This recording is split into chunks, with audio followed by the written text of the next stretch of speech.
Good evening, friends. We are here reading passages from Inner Work of Adat Hashem, the teachings of Rav Ashlag. We're on page 91.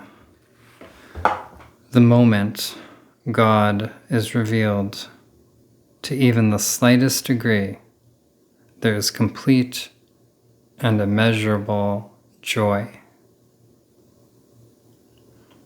The moment God is revealed to even the slightest degree, there is complete and immeasurable joy.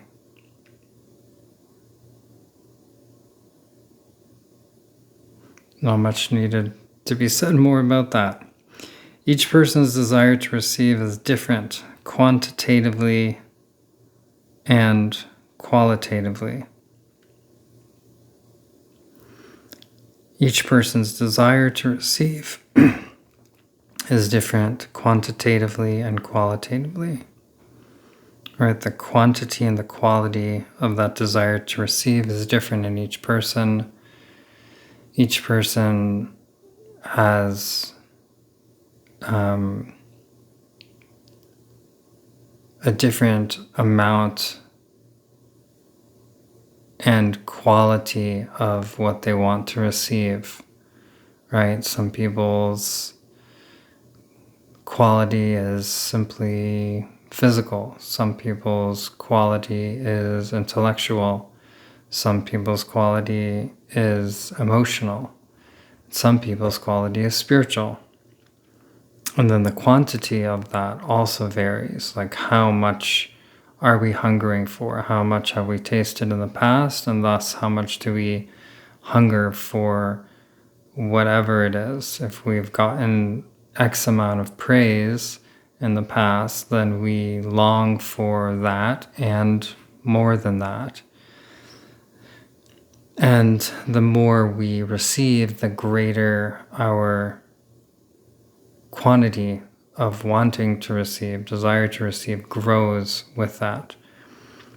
And the more, in a spiritual sense, that we taste the divine, the more we long for that, and the larger the quantity becomes that we are longing for, and as well the quality becomes finer and finer and more refined the more we go towards spirit. The strength of the desire is measured by the amount of suffering if the desire is not fulfilled. So, the strength of the desire, how much we desire, how strongly we desire something, is measured by the amount of suffering if that desire is not fulfilled, right? So if we are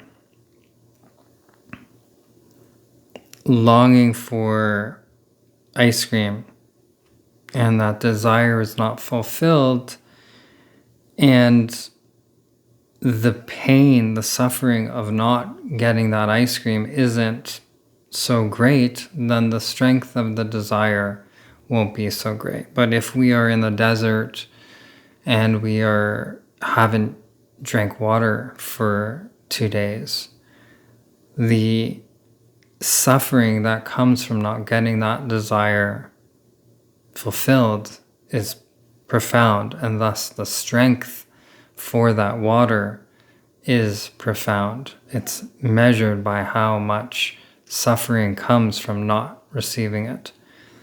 So when we take that too and towards a spiritual aspiration, when we long for God, long for union with the divine, and the suffering, the pain that comes from not feeling that connection, not feeling that union with the divine is so powerful, then the desire for that union and connection is equally as powerful. But if that desire is not, if the suffering from not getting connected to spirit isn't so great, then equally the desire for union with spirit isn't so great.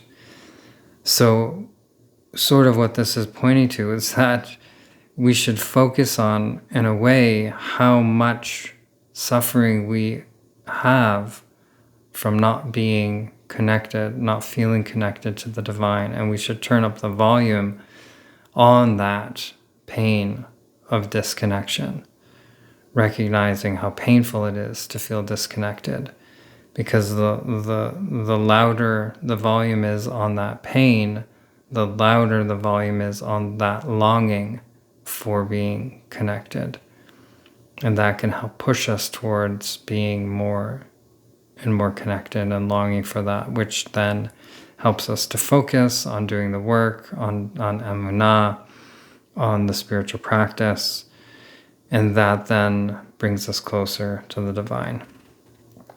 So it's an interesting teaching. I haven't really heard of that teaching so much before, to kind of focus on the suffering of the lack of what we long for and turn up the volume on that. The more we contemplate the greatness and exaltedness of God, the more we might begin to realize how much pleasure there is in experiencing God. So, as a contemplation, focusing on the greatness and the exaltedness, the awesomeness of the divine, the source of all existence, the magic of being here when we don't know where here is, when here now is a mystery. We have words for it, we have ideas, but when we go to the core, beyond thought, beyond words, where is here? Where is here?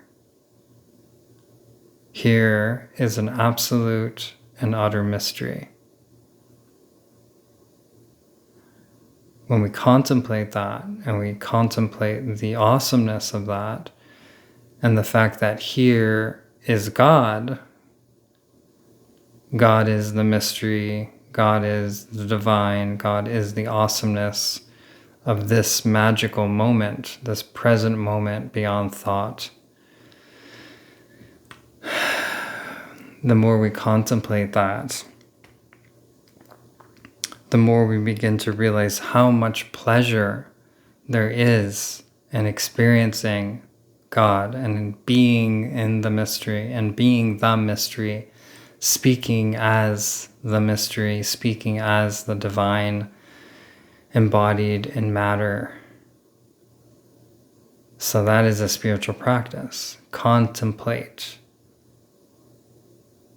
the awesomeness of God, of the divine, of this moment, of the mystery. Right? Focus your mind, focus your being on the awesomeness of this very moment and being here in this magical existence. And then that will help open the gates to recognizing how much pleasure there is in experiencing God.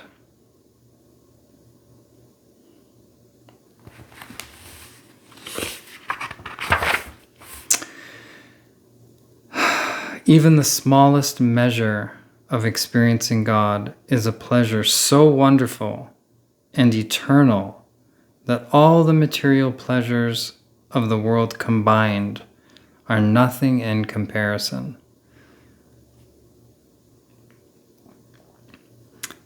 Even the smallest measure of experiencing God,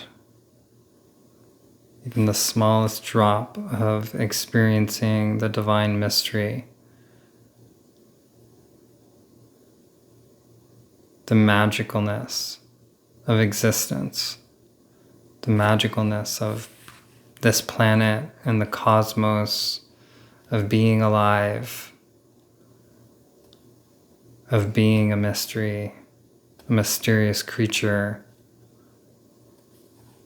Even the smallest measure of experiencing that God is a pleasure so wonderful and eternal that all the material pleasures all the material pleasures, the physical pleasures of the world, all of them combined are nothing in comparison. Because the pleasure of experiencing God, not just like the mystery and the awesomeness of like quieting the mind and being in this moment without thought and opening and opening and opening to the magic of it. Beyond that is, beyond the like physical experience of that and of the pleasure that comes from that, is the pleasure of clarity. The pleasure of clarity to see and to know the mystery, the unknown, to be in that and to see clearly when most of our lives are riddled with confusion and darkness. The pleasure from clarity is in itself profound. So that's why like all of the material pleasures all of them combined don't even measure to a drop of this experience of God and the clarity that comes from that, the clarity of who we are, of our true nature, of why we're here, right? To have clarity of purpose is so profound.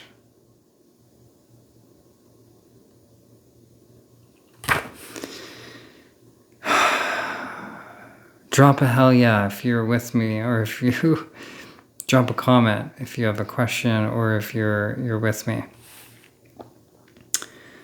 God's bestowal of goodness is the power that energizes all of creation. God's bestowal of goodness is the power that energizes all of creation. This never changes. We feel changes because our experience of the goodness is relative to our spiritual state. We feel changes because our experience of the goodness is relative to our spiritual state. Right? So God's bestowal of goodness, the love that comes from God, and the purpose of creation, which is to give creation, human beings, the experience of the divine, the greatest pleasure imaginable. That bestowal of goodness is the power, that love is the power that energizes all of creation. It's shining through, it's energizing all of creation, from the animate to the inanimate.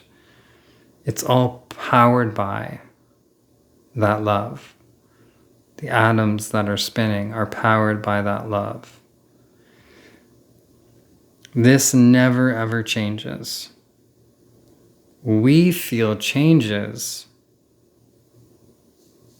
because our experience of the goodness, our experience of the love, is relative to our spiritual state.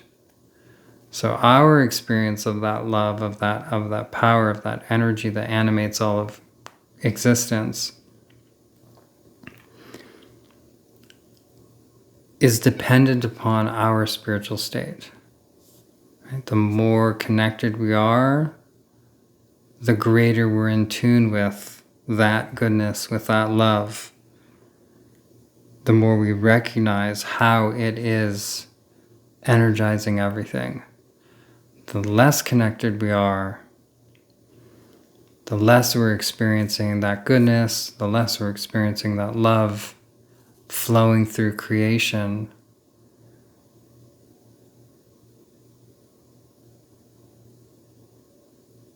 That is indicative of our spiritual state. And the less we feel it, the less we recognize that that is the truth, and that truth is constant and never changing. God's love is eternal, shining and showering down upon us.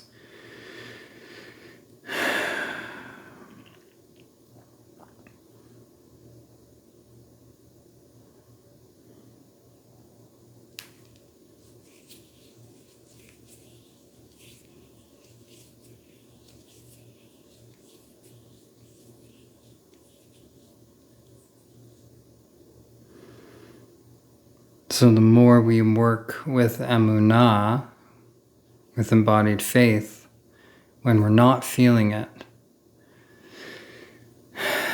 and we act as if we would if we were feeling it, the more then we become open to feeling it, right? And the more we do the practice of contemplating the magic and the mystery of every moment of all of existence, of creation, the more we become attuned to that goodness and that love that is flowing through all of creation, that is animating all of creation. Final passage. For tzaddikim, the spiritual work and effort made for God is itself the reward.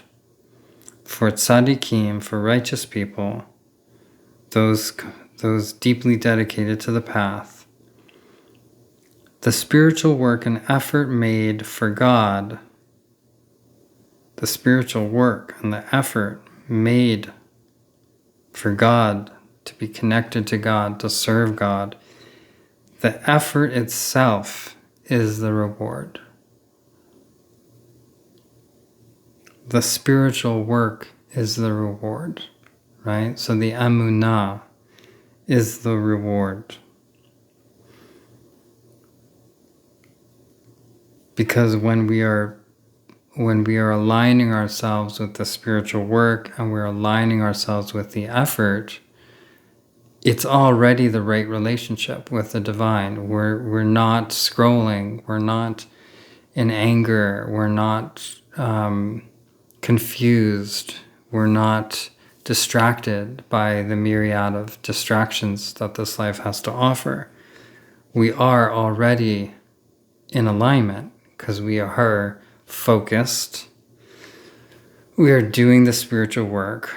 We're putting forth the effort. So that in itself is the reward, because it's already like aligning us with our purpose. It's already aligning us with